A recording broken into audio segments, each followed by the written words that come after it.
था दो चर राशि वाले रैखिक समीकरण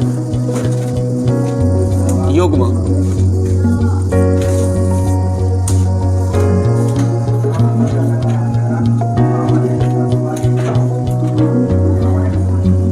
सबसे पहला हमारा जो टॉपिक था इसमें सबसे पहले तो ये समझ लो कि दो चर वाले समीकरण, तो आप देखते हैं ये जो ऐसे लिखा है ax plus b y plus c बराबर 0। इस तरह से अगर कोई समीकरण लिखा है तो दो चर हैं, इसमें एक x है और एक y। चर क्या होते हैं मैंने आपको बताया था ना, चर क्या होते हैं, चर क्या होते हैं,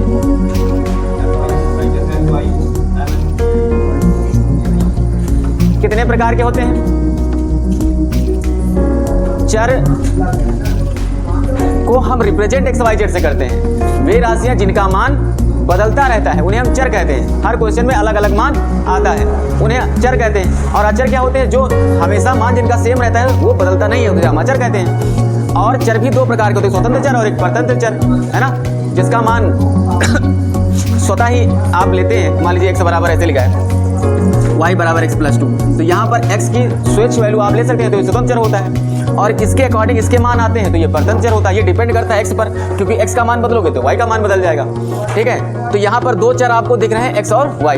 तो इस प्रकार का जो समीकरण होता है उसे हम बोलते हैं दो चर वाले रैखिक समीकरण। अब यहाँ पे युग्म का मतलब होता है जोड़ा। युग्म का मतलब क्या होता है, जोड़ा। तो अगर युग्म की बात करें तो a1x plus b1y plus c1 बराबर 0 और दूसरा हो जाएगा a2x plus b2y plus c2 बराबर 0। तो ये एक युग्म हो गया। युग्म का मतलब होता है जोड़ा, पेयर, है ना। अब यहाँ पर सबसे पहली शर्त ये थी, और हाँ ये भी समझ लीजिए कि जो इसका ग्राफ बनता है, किसी भी दो चर वाले समीकरण का जो ग्राफ बनता है वो हमेशा एक सीधी रेखा प्राप्त होती है। क्या प्राप्त होती है, सीधी रेखा। ये मान लीजिए ax plus b y plus c बराबर 0। ठीक है, तो जब भी आप किसी दो चर वाले समीकरण का ग्राफ खींचते हैं तो उससे आपको एक सीधी रेखा प्राप्त होती है। तो इसी आधार पर अगर रेखिक युग्म है तो इसके द्वारा एक रेखा प्राप्त होगी और एक इसके द्वारा रेखा प्राप्त होगी। तो उसी के आधार पे तीन शर्तें बनती हैं कि कब दोनों रेखाएं एक दूसरे को काटती हैं यानी प्रतिच्छेद करती हैं, कब एक दूसरे के समांतर होती हैं और कब एक दूसरे के संपाती होती हैं। तो बारी बारी से आपको शर्तें बताई गई थी। तो रेखाओं के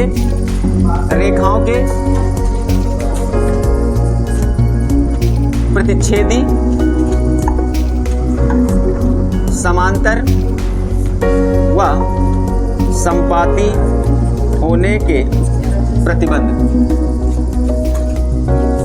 पहला है प्रतिच्छेदी रेखाएं क्या हों, प्रतिच्छेदी का मतलब है दोनों रेखाएं दूसरे को क्या कर रही हूँ, काट रही हूँ। मान लीजिए आपने ये पहला इसके द्वारा खींचा a1x b1y c1 बराबर 0 और एक ऐसे खींच दिया, ये मान लीजिए है a2x plus b2y plus c2 बराबर 0। तो ये दोनों रेखाएं एक दूसरे को देखो यहाँ पे काट रही हैं बिंदु। ये मान लीजिए रेखा L है और ये M है, ये यहाँ पे काट रही है। मान लीजिए कोई पॉइंट P है।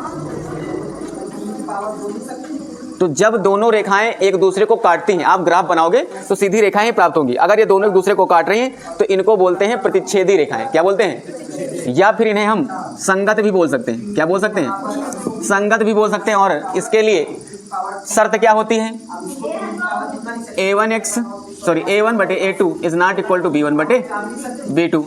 और अगर रेखाएं प्रतिच्छेदी या संगत हैं तो हल के बारे में, इसके हल क्या होगा, हल अद्वितीय होगा। क्या होगा, हल क्या होगा, अद्वितीय होगा। हल का मतलब है कि x और y के ऐसे मान जो दोनों समीकरणों को संतुष्ट करते हो। तो जब आप दो समीकरण आपको प्राप्त होंगे तो हल करोगे तो एक बिंदु ऐसा मिलेगा, ये P पर, यहाँ पे कोऑर्डिनेट होंगे कुछ भी A या B, कुछ भी पॉइंट्स निकलेंगे। ये पॉइंट्स ऐसे होंगे चाहे आप समीकरण एक में रखें, पहले वाले रखें समीकरण में, या दूसरे में रखेंगे, दोनों को क्या करेंगे, संतुष्ट करेंगे, सेटिस्फाइड करेंगे। और हल होगा अद्वितीय। दूसरा क्या था, समांतर। क्या था, रेखाएं समांतर हैं और इनको असंगत भी बोलते हैं। क्या बोलते हैं,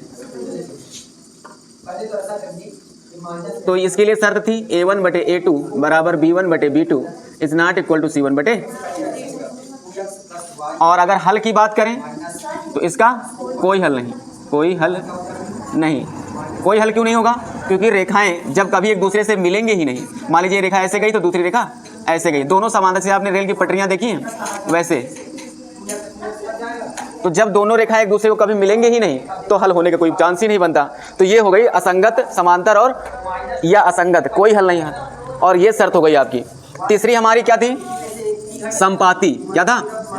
संपाती, या इसको भी आप संगत ही बोल सकते हैं। क्या बोल सकते हैं? संगत भी बोल सकते हैं। तो इसके लिए शर्त थी A1/A2 बराबर B1/B2 बराबर C1/C2। और हल की बात करें तो हल कितने हो जाएंगे? अनंत या अनेक, अनंत या अपरिमित, ऐसे भी बोलते हैं, अपरिमित। और अगर इसका डायग्राम देखो तो इसका डायग्राम ऐसे बनता है। मान लीजिए ये रेखा गई है L, तो दूसरी वाली इसी के जस्ट ऊपर से होकर जाती M, दोनों एक दूसरे के ऊपर से होकर जाती हैं, ओवरलैप करती हैं। तो हर पॉइंट, जो भी कोई पॉइंट लोगे इस रेखा पर, वो दोनों को संतुष्ट करेगा। तो अगर आपसे क्वेश्चन पूछा, और हाँ, A1 A2 के मान आप कहाँ से निकालेंगे? कोई समीकरण दिया हो तो उसी से तुलना कर लेंगे ना। मान लीजिए समीकरण दिया है 2x + 3y + 5 बराबर 0, तो ये हो गया A1, ये हो गया A2, ये हो गया B1 और ये हो गया C1। और अगर कोई दूसरा समीकरण दिया है 4x + 3y + 2 बराबर 0, तो यहाँ से आप तुलना करके A2, B2 और C2 निकालेंगे। तो दोनों इक्वेशंस की तुलना करेंगे तो A1 B1 C1 और A2 B2 C2 के मान निकालेंगे। फिर बाद में बटे निकाल के देखेंगे कि A1 A2 का मान कितना है, B1 B2 का मान कितना है और C1 C2 का मान कितना है। वहाँ से आप ऑब्जर्व करके देखेंगे कि क्या A1 A2 का मान B1 B2 के बराबर है या नहीं है। अगर बराबर नहीं है तो हम कह देंगे रेखाएं क्या हैं? प्रतिच्छेदी हैं। और इसका हल क्या होगा? अद्वितीय होगा। अगर आपने तीनों का मान निकाला A1/A2 B1/B2 और C1/C2 का, और आप देख रहे हैं कि पहले दूसरे का अनुपात तो बराबर लेकिन तीसरे के बराबर नहीं है, तो आप कह देंगे रेखाएं क्या हैं? समांतर हैं। रेखाएं क्या हैं? समांतर हैं, इनका कोई हल नहीं होगा। और अगर आप देख रहे हैं कि A1/A2 बराबर B1/B2 बराबर C1/C2 है, तो हम कह देंगे रेखाएं क्या हैं? संपाती हैं और इनके अपरिमित हल होंगे या अनेक हल होंगे। तो ये शर्तें थी और इसी के आधार पर हमने पहली एक्सरसाइज पूरी की पूरी इसी के बेस पर है। ठीक है। इसके बाद हमने पढ़ा था कि अगर दो चर वाले रैखिक समीकरण है तो उनको हल कैसे करते हैं। हल कैसे करते हैं, और हल करने की हमने आपको दो विधियां बताई थी। एक बताई थी विलोपन विधि और दूसरी बताई थी प्रतिस्थापन विधि, है ना। विलोपन विधि में अब मैंने आपको 3 बातें बताई थी। डस्टर क्या होगा?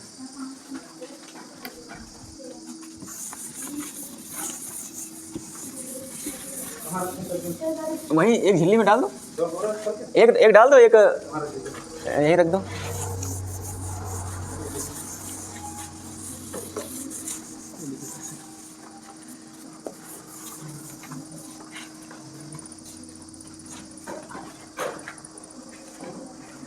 हाँ, विलोपन विधि। तो मान लीजिए दो समीकरण आपको मान लीजिए फॉर एग्जाम्पल में माने तो 2x + 3y 3 5 5 बराबर 0। एक समीकरण ये दिया है और एक समीकरण दिया है 3 6 + y 3 6 3 9। ये दो रैखिक समीकरण दिए हैं। ठीक है। तो आप इनको हल कैसे करते हैं? हल करने की कितनी विधियां थी? सबसे पहले तो आपको रैखिक समीकरण दो रूप में मिलेगा, या तो C का मान बराबर के बाईं तरफ लिखा होगा, या तो, लेकिन जब भी हम दोनों समीकरणों को हल करते हैं तो हम C का मान बराबर के दाहिनी ओर रखते हैं। तो अगर आप इसके देखें तो आप इसे 2x + 3y बराबर 5 और इसे 3x + y बराबर 9 ऐसे लिखते हैं। हम लिखते नहीं लिखते।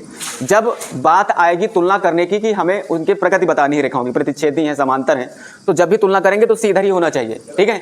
अगर आप दो चरों को सरल करके विलोपन या प्रतिस्थापन विधि लगा रहे हैं तो इस प्रकार से समीकरणों को लिख लेंगे। तो पहले अगर आप इसे विलोपन विधि लगाना चाहते हैं, कौन सी विधि लगाना चाहते हैं? विलोपन विधि।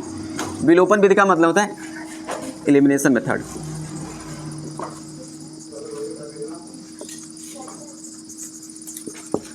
तो विलोपन विधि से हल करने के लिए देखो, हल करने का मतलब है, देखो हल करने का मतलब है आपको x और y के अलग अलग मान निकालने हैं। ठीक है। तो विलोपन विधि में पहली कंडीशन क्या थी? सबसे पहले जिस चर राशि को आपको विलुप्त करना है, मतलब समाप्त करना है, उसको सिलेक्ट कर लेंगे, चाहे x को चाहे y को। सिलेक्ट करने के बाद फिर क्या करते हैं? क्या करते हैं? गुणांक बराबर करते हैं। क्या करते हैं? गुणांक बराबर करते हैं। गुणांक बराबर करने के पास तीसरा स्टेप ये है कि हम देखते हैं कि दोनों समीकरणों में जिस राशि का हम विलोपन कर रहे हैं उसके चिन्ह क्या है, समान है या असमान है। अगर समान है तो क्या कर देंगे? घटा देंगे। और अगर समान है तो घटा देंगे, और अगर असमान है तो जोड़ देंगे, और वो चर राशि क्या हो जाएगी? समाप्त, विलुप्त हो जाएगी, और हमें दूसरी चर राशि का मान मिल जाएगा। तो जो मैंने आपको बातें अरे टाइम तो मैंने देखा ही नहीं। तो जो मैंने आपको बातें बताई, तो यहाँ से देखो, मान लीजिए हमें विलोपन करना है किसका? इसको देखो, मान लीजिए हमें y का विलोपन करना है, तो सबसे पहले हमने यहाँ देखा y का गुणांक यहाँ कितना है? 3, और यहाँ कितना है? एक ही है, एक हमेशा लिखा रहता है। तो हमें अगर इसका विलोपन करना है तो हमें इसमें कितने से गुणा करना पड़ेगा? 3 से। तो अगर आप इसमें 3 से मल्टीप्लाई करेंगे तो हो जाएगा 9x + 3y = 27। और ये पहला मान लीजिए समीकरण 3 बन गया और आप पहले वाले को लिख लेंगे 3y = 5। आप देखिए यहाँ पर y के गुणांक बराबर है और चिन्ह दोनों जगह क्या है? प्लस प्लस है। रुक जाओ, कोई बोलेगा नहीं। हाँ, दोनों जगह प्लस प्लस है तो जोड़ेंगे कि घटाएंगे? हाँ, और ये लिखा है -3 + 4, इसको जोड़ेंगे कि घटाएंगे? है हाँ, अच्छा ये लिखा है -3 - 2, बताओ कितना होगा? रुक जाओ, नहीं तुम बताओ। नहीं, कितना होगा ये? -3 - 2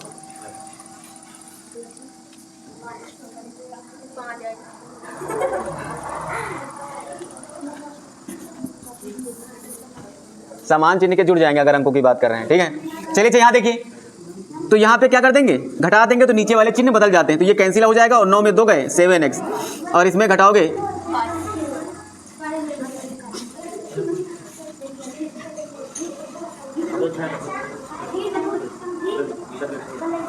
तो कितना बचेगा?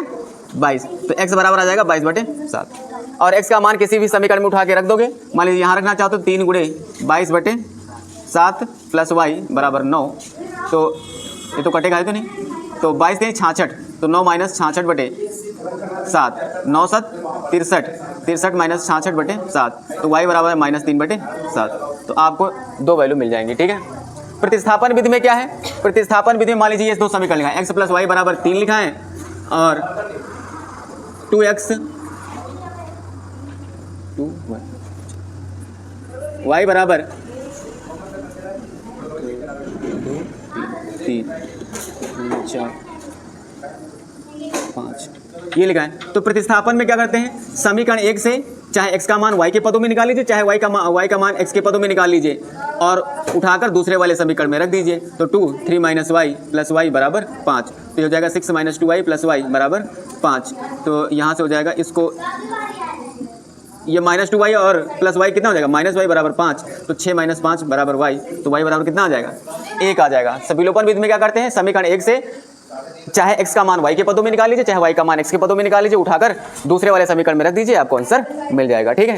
तो और बाद में है चर राशियों का, 2 चर राशियों का हल कैसे हल करते हैं, बहुत बड़े बड़े सवाल किए हैं। तो कल से नया चैप्टर शुरू करेंगे, 2 घात समीकरण। और आपके पास टाइम है, आज मंगलवार है ना, बुध बृहस्पति शुक्र 3 दिन का समय है, अच्छे से तैयारी कर लीजिएगा। अगर सोमवार अच्छे से तैयारी कर लीजिएगा। जो अगर डाउट हो तो हमने भी तो बुधवार कहा, जो भी डाउट होगा पूछ लीजिएगा, ठीक है। और कल से हम 2 घात समीकरण नया शुरू करने वाले हैं चैप्टर, ठीक है। अभी आप समझ रहे हो, कल से नया चैप्टर होगा, शुरू होगा, तो फिर आपको अच्छे समझ में आएगा। अभी हो सकता है थोड़ा बहुत आपको प्रॉब्लम हो, क्योंकि ये चैप्टर आज